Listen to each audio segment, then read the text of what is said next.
प्रिय विद्यार्थियों, नमस्कार। हम लोग कुमार संभवम को पढ़ रहे हैं। महाकवि कालिदास के महाकाव्य का पंचम सर्ग आपके पाठ्यक्रम में है। उसको हम प्रारंभ कर चुके हैं और 2 पद्य हम इसके पढ़ चुके हैं। आज हम लोग तीसरा पद्य इसका देखेंगे। देखिए, निशम्य चैनाम तपसे कृतोद्यमाम सुताम गिरीश प्रतिसक्त मानसाम उवाच मैना परिरभ्य वक्षसा निवारयन्ति महतो मुनिव्रतात्। तो देखिए, निशम्य अर्थात सुन करके, च यानी और, एनाम इसको अर्थात पार्वती को, तप से चतुर्थी का एक वचन है, तपस्या के लिए, कृत उद्यमाम, उद्यम यानी प्रयास, कृत उद्यमाम यानी प्रयास करने वाली, परिश्रम करने वाली, सुताम अपनी पुत्री को, और गिरीश प्रतिसक्त मानसाम, गिरीश अर्थात शिव, गिरी यानी पर्वत, और जो पर्वत पर रहते हैं वो गिरीश यानी कि शिव के प्रति प्रतिसक्त मानसाम आसक्त हुए मन वाली कौन? पार्वती। तो गिरीश प्रतिसक्त मानसाम शिव के प्रति आकर्षित मन वाली पार्वती को उवाच कहा, मैना ने, पार्वती की माँ जो हिमालय की पत्नी है और पार्वती की माता है, मैना ने कहा, क्या कहा कि किसको कहा? पुत्री को कहा, परिरभ्य आलिंगन करके। तो परिरभ्य आलिंगन करके, गले लगा करके, परि उपसर्ग है, रब धातु है और ल्यप प्रत्यय है, यानी गले लगा करके, और वक्षस्थल से गले लगा करके, ओ निवारयन्ति रोकते हुए, नि उपसर्ग है, व्री धातु है, क्षत्रिय प्रत्यय है और स्त्रीलिंग के अर्थ में नीप है, और ये प्रेरणार्थक णिजंत जो है ये धातु है। तो णिच प्रत्यय लगा है, णिच का ई शेष रहता है। तो निवारयन्ति रोकते हुए, महत यानी महान, बहुत बड़े, मुनिव्रतात मुनि के समान, व्रत से यानी मुनि की तरह जो व्रत होता है वो महान मुनि व्रत है, उससे जो है रोकते हुए वो कह रही है। तो प्रत्येक पद का अर्थ क्या है? निशम्य सुनकर के, च यानी और, एनाम यानी इस पार्वती को, तपसे यानी तपस्या के लिए, कृत उद्यमाम यानी प्रयास करने वाली, सुताम यानी अपनी पुत्री को, गिरीश प्रतिसक्त मानसाम यानी शिव के प्रति आकर्षित मन वाली को, उवाच कहा या बोला, मैना ने, और परिरभ्य यानी गले से लगा करके, वक्षसा सीने से लगा करके, सीने से आलिंगन करके, गले लगा करके, और महतः मुनिव्रतात महान मुनिव्रत से, निवारयन्ति रोकते हुए। अब इसका अन्वय देखेंगे हम। जब अन्वय देखते हैं तो क्या देखते हैं? सबसे पहले हम देखते हैं कि इसमें कर्ता कौन है। तो वाच बोली, कौन बोली? तो क्रिया से जिसका अन्वय होता है, जो क्रिया को करने में स्वतंत्र होता है, वो कर्ता होता है। तो उवाच कहा, किसने कहा? पार्वती की माँ ने कहा। तो कर्ता कौन है? मैना। तो मैना उवाच, पार्वती की माँ बोली, और कर्म कौन है? किससे कह रही है वो? पार्वती से कह रही है, इसलिए कर्म जो है वो यहाँ पार्वती है। इसका मतलब मैना पार्वती से बोली। मुख्य वाक्य क्या है? मैना पार्वती से बोली। तो मैना च यानी और मैना यानी पार्वती की माँ सुताम पुत्री को बोली, और पुत्री का विशेषण उससे पहले आएगा। तो पुत्री का क्या विशेषण है? जब हम कर्ता, क्रिया और कर्म का निर्धारण कर लेते हैं तो उसके बाद उनके जो विशेषण हैं उनको हम उससे पहले रखते हैं। विशेषण विशेष्य जो होते हैं, वो विशेष्य जो भी होते हैं वो पीछे आते हैं और विशेषण जो है वो उससे पहले लगते हैं। जैसे हम कहते हैं काला घोड़ा, तो घोड़े का विशेषण है काला, तो वो घोड़े से पहले लगेगा। सुंदर युवती, तो युवती का विशेषण है सुंदर, तो वो उससे पहले लगेगा। तो पार्वती से बोली। पार्वती कैसी है? शिव में आसक्त मन वाली है। तो ये पद हम पार्वती से पहले रखेंगे। गिरीश प्रतिसक्त मानसाम, शिव में आकर्षित मन वाली, एनाम सुताम इस पुत्री को, तपसे कृत उद्यमाम तपस्या के लिए प्रयत्न करने वाली या तपस्या के लिए मन बना लेने वाली को, निशम्य सुन करके, यानी अपनी पुत्री को तपस्या के लिए उद्यत हुआ, तपस्या के लिए तैयार हुआ। निशम्य सुन करके, ये बात सुन करके, क्या सुन करके, कि पार्वती तपस्या के लिए तत्पर है, इस बात को सुन करके, और वक्षसा परिरभ्य, गले लगा करके, गले से आलिंगन करके, महतः मुनि व्रतात, इस महान मुनियों जैसे व्रत से निवारयंती, रोकते हुए। ये जो पार्वती ने निर्णय किया है तप करने का, तो तप करने का कार्य किसका है? मुनियों का कार्य है। और मुनियों के ये जो महान है, महान व्रत है और मुनियों का व्रत है, तो इस महान मुनियों के व्रत से, मुनि व्रत से निवारयंती, रोकते हुए, वो उनको रोकना चाहती है। वो कहना चाहती है कि नहीं, ये जो मुनि व्रत है, जो मुनि लोग करते हैं, वो तुम मत करो। तो वो रोकना चाह रही है। जब उसको पता लगा, कब बोली वो? निशम्य सुन करके बोली। ल्यप प्रत्यय कहाँ होता है? जब एक क्रिया होने के पश्चात दूसरी क्रिया होती है, तब ल्यप प्रत्यय होता है। तो सुन करके, क्या सुन करके? तपस्या करने वाली है, ये सुन करके, पार्वती तपस्या करने वाली है, ये सुन करके, और पुत्री को रोकते हुए मैना बोली। तो तप से कृत उद्यमाम सुताम निशम्य, तपस्या के लिए तत्पर होने वाली, तपस्या के लिए तैयार होने वाली पुत्री को निशम्य सुन करके, और गिरीश प्रतिशक्त मानसाम सुताम, शिव के प्रति आकर्षित मन वाली पुत्री को वक्षसा परिरभ्य, गले लगा करके, सीने से आलिंगन करके, और महतः मुनिव्रतात, महान मुनिव्रत से निवारयंती, रोकते हुए, मैना उवाच, मैना बोली।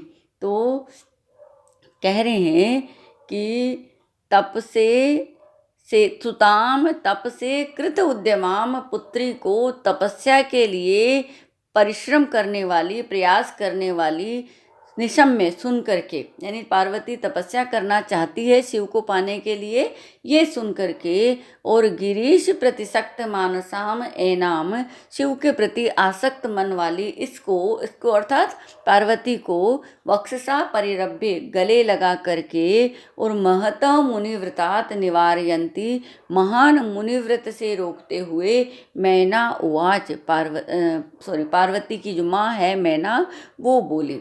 तो तपस्या के लिए निर्णय कर लिया है पार्वती ने, ये सुन करके, और शिव के प्रति आसक्त मन वाली उस पुत्री को गले लगा करके, और महान मुनिव्रत से रोकते हुए, मैना इस प्रकार से बोली।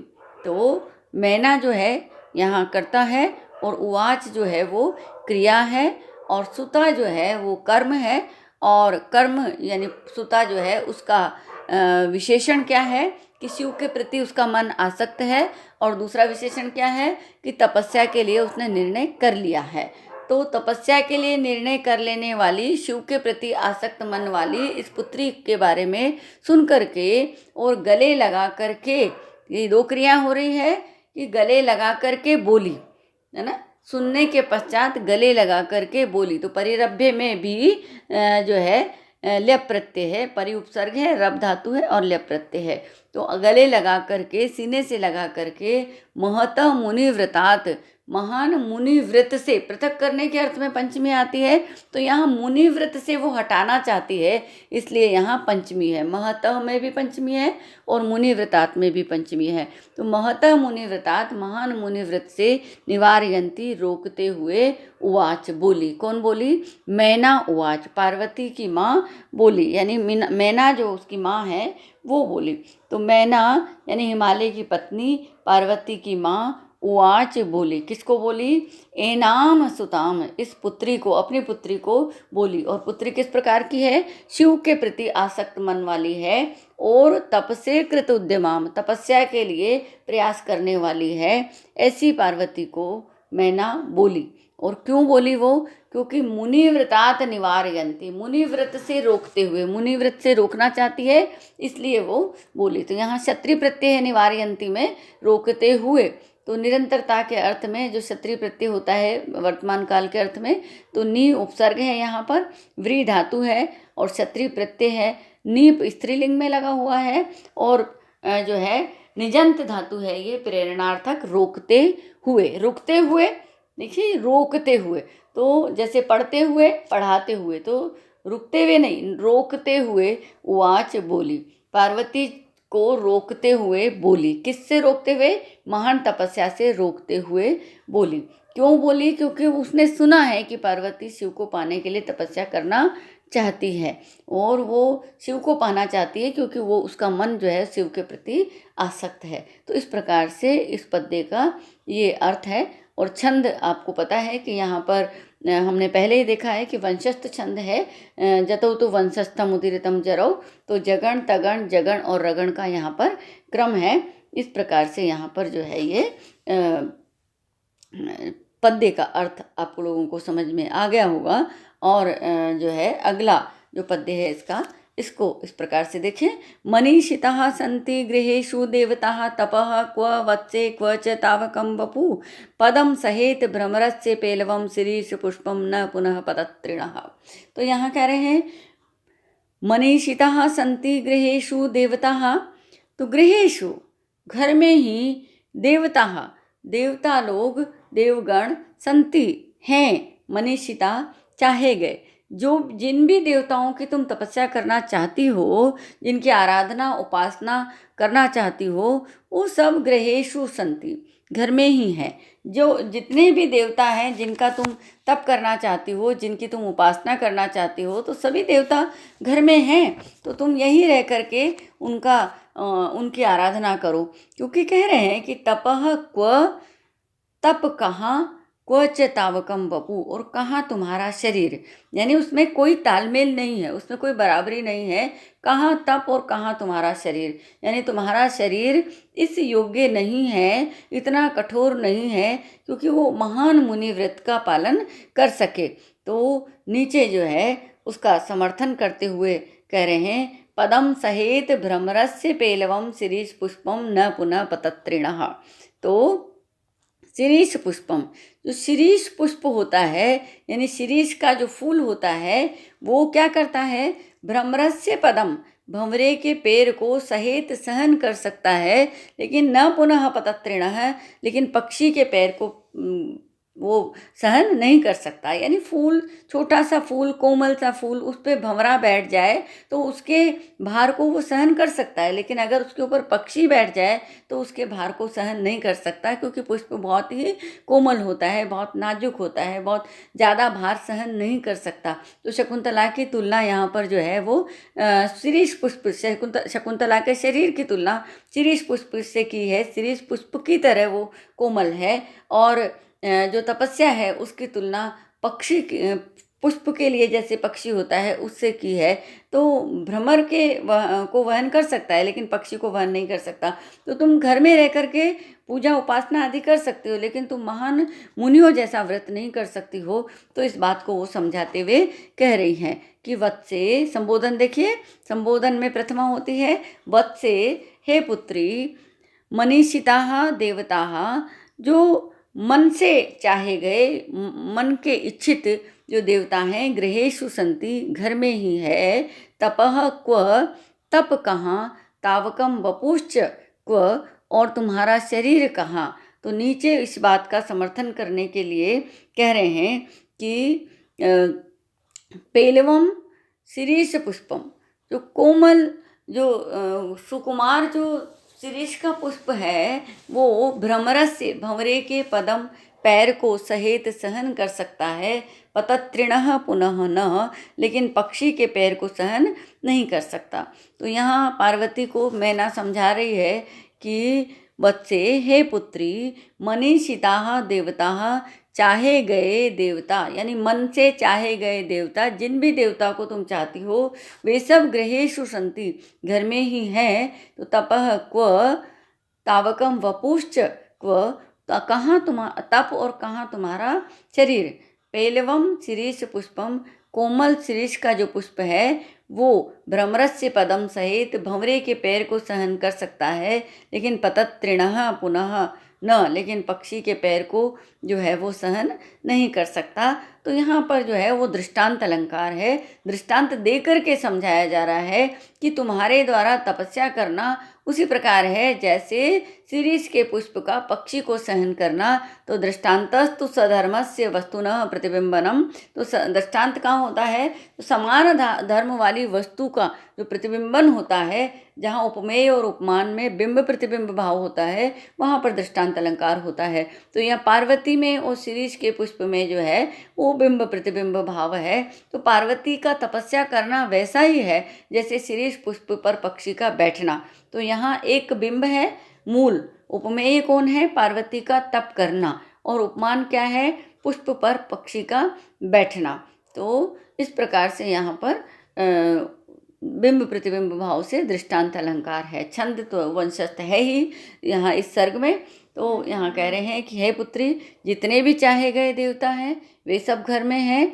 कहाँ तप और कहाँ तुम्हारा शरीर? क्योंकि सुंदर सुकोमल मृदु जो है वो जो नाजुक जो शिरीष का पुष्प है वो भंवरे के पैर को सहन कर सकता है, लेकिन पक्षी के पैर को सहन नहीं कर सकता। इसलिए तुम ये मत करो, तुम घर में उपासना करो, घर में पूजा पाठ करो, घर में आराधना करो जिन भी देवताओं को चाहती हो, लेकिन तुम तप नहीं कर सकती, क्योंकि शिरीष पुष्प भंवरे को सहन कर सकता है लेकिन पक्षी को सहन नहीं कर सकता। तो ये बहुत अंतर है तपस्या में और तुम्हारे शरीर में।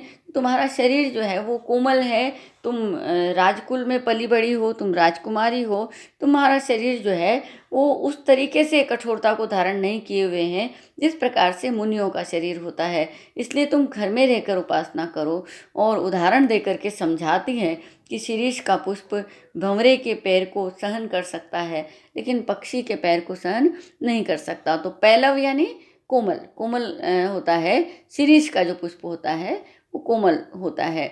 और सहेत यानी सहन कर सकता है। और पतत्री जो पक्षी के लिए प्रयुक्त हुआ है। तो और यहाँ पर जो है देखिए देवता जो देवगण जो है वो उनके लिए बहुत सारे बहुवचन है यहाँ पर। तावकम यानी तुम्हारा, और इसके अलावा जो है मनीषिता, मनसः ईशितः इति मनीषितः, जो मन से चाहे गए जो देवगण हैं वो सब घर में ही है। तो इस तरीके से उनकी आराधना के लिए तुम्हें वन में जाने की आवश्यकता नहीं है, तुम यहीं रह करके और तप करो, ऐसा वो अपनी पुत्री को उपदेश देते हुए कह रही है। आज के लिए इतना ही। धन्यवाद।